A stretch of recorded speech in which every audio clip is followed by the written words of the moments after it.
امام مالک رضی اللہ تعالیٰ عنہ کا قول ہے کہ شب قدر کسی ایک رات میں مخصوص نہیں ہے، یہ ماہ رمضان کے آخری عشرے کی طاق راتوں میں گھومتی ہے، کبھی 21ویں کی رات کو، کبھی 23ویں کی رات کو، کبھی 25ویں کی، کبھی 27ویں کی، کبھی 29ویں کی رات کو۔ اور میرے آقا کریم علیہ الصلوۃ والسلام کا فرمان بھی یہی ہے کہ شب قدر کو ماہ رمضان کے آخری عشرے کی طاق راتوں میں تلاش کرو۔ تو علماء کرام کا بھی یہی اختلاف ہے۔ تو کچھ بزرگان دین سیدنا شیخ ابو الحسن عراقی رحمۃ اللہ علیہ کا یہ قول بیان کرتے ہیں کہ آپ نے فرمایا جب سے میں بالغ ہوا ہوں کبھی ایسا نہیں ہوا کہ میں نے شب قدر کو نہ پایا ہو۔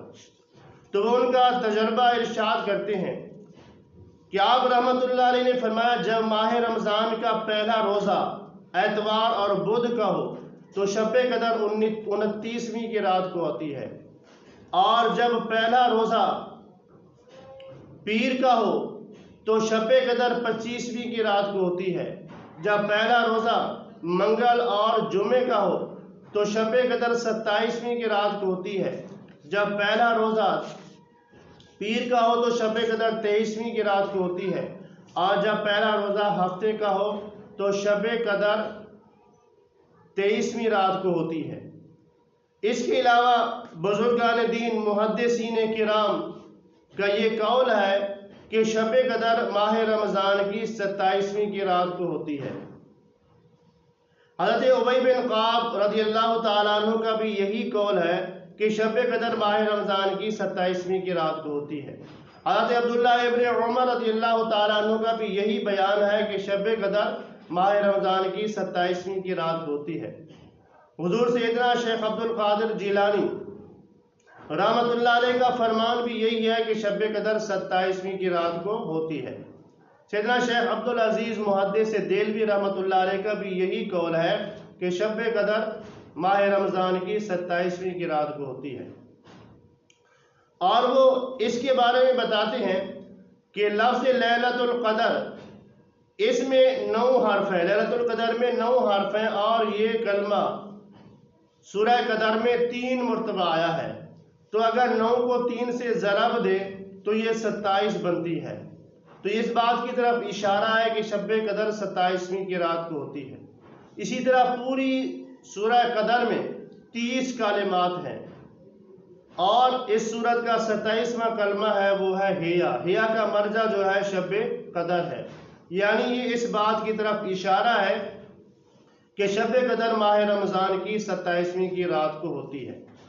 یہ علماء کرام کا بزرگان دین کا ایک اپنا رائے ہے، لیکن اللہ عز و جل کے محبوب صلی اللہ علیہ وسلم کا فرمان یہ ہے کہ شب قدر کو ماہ رمضان کے آخری عشرے کی طاق راتوں میں تلاش کرو، 21ویں، 23ویں، 25ویں، 27ویں اور 29ویں۔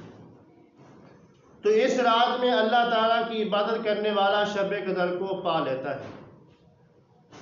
اور اس میں حضرت علی کرم اللہ وجہ الکریم فرماتے ہیں کہ جو شخص شب قدر کی رات کو 7 مرتبہ سورہ قدر کی تلاوت کرتا ہے، اللہ عز و جل اس کی ہر قسم کی بلاؤں اور مصیبتوں کو دور فرما دیتا ہے، اور 70,000 فرشتے اس شخص کے لیے اللہ کریم سے جنت کی دعائیں مانگتے رہتے ہیں۔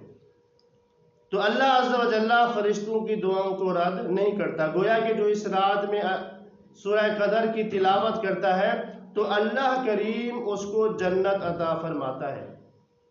اسی طرح وہ فرماتے ہیں کہ پورے سال میں جمعہ کی نماز سے پہلے یا جمعہ کی نماز کے وقت کوئی شخص سورہ قدر کو 3 مرتبہ پڑھ لیتا ہے تو اللہ تعالیٰ پورے نمازیوں کے برابر ان کو نیکیاں عطا فرماتا ہے۔ ام المومنین سیدنا عائشہ صدیقہ رضی اللہ تعالی عنہ میرے آقا کریم علیہ الصلوۃ والسلام کی بارگاہ میں عرض کرتی ہیں، اے میرے سرتاج صاحب معراج صلی اللہ علیہ وسلم، مجھے یہ بتائیے کہ اگر میں شب قدر کو پالوں تو کون سی دعا کروں؟